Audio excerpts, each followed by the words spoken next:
নমস্কার বন্ধুরা, তোমরা সবাই কেমন আছো? আশা করি প্রত্যেকেই খুব ভালো আছো, সুস্থ আছো। আমরাও কিন্তু ভালো আছি।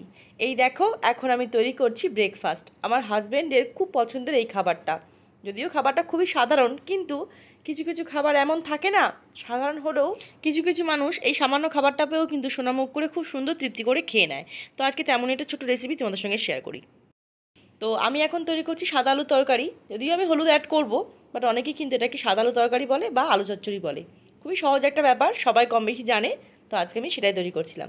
সর্ষের তেল কড়াইতে গরম করে তার মধ্যে দিয়ে দিলাম কালো জিরা ফোড়ন আর কাঁচা লঙ্কা ফোড়ন। অনেকে দেখেছি এর মধ্যে পাঁচ ফোড়নও ফোড়ন দেয়, কিন্তু এই যে কাঁচা লঙ্কা আর কালো জিরা ফোড়নের একটা অভূতপূর্ব ফ্লেভার আছে, যেটা আমার হাজব্যান্ডের খুব পছন্দের।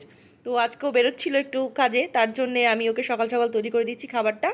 তো স্বাদ মতো নুন, একটু হলুদ অ্যাড করলাম, আর ঢাকা চাপা দিয়েই সামান্য একটু জল দিয়ে কিন্তু রান্নাটা হয়ে যাবে। ভীষণ সহজ, তাড়াতাড়ি হয়েও যায়। রুটির সঙ্গেও ভাল লাগে, লুচির সঙ্গেও ভাল লাগে, এমনকি গরম গরম ভাত দিয়েও ভাল লাগে। অনেক সময় বাড়িতে টমেটো থাকলে দিই এই তরকারির মধ্যে একটা দুটো, কিন্তু আজকে টমেটো ছিল না, তাই সাধারণভাবেই তৈরি করলাম।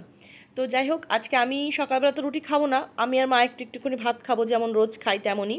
আর হাজব্যান্ড আর দেওয়ার খাবে রুটি, তার জন্যই এখন তৈরি করছি ব্রেকফাস্ট। আমার কিন্তু এই তরকারিটা শুধু শুধু খেতেও ভালো লাগে। আর কার কার পছন্দ এইরকম সিম্পল তরকারি, কোনো মশলা ছাড়া, সেটা কিন্তু কমেন্ট করে জানিও।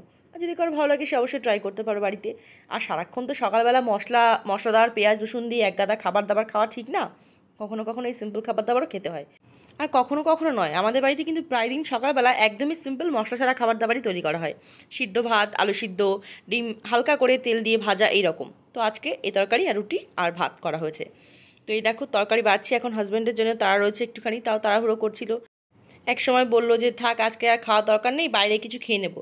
তো সে হয়তো বাইরে খেতেই পারে, কিন্তু মুশকিলটা কী জানো, অদ্ভুত একটা ব্যাপার হয়ে গেছে। আমি মনে করি প্রত্যেকটা বাড়ির মহিলা বা মেয়েরা এটা স্বীকার করবে। সকালবেলায় স্বামীদের কিছু না খাইয়ে পাঠালে কিন্তু মানে কোথাও না কোথাও একটা অস্বস্তি কাজ করে, শান্তি লাগে না, তাই না বলো? তো ওরা খেয়ে যাবে, খাবে ওরা, কিন্তু শান্তি পাবো আমরা। তো সেই জন্যই বলতে পারি যে খাবারটা খেয়েই যাও। তো খেয়ে ও বেরিয়ে গেল।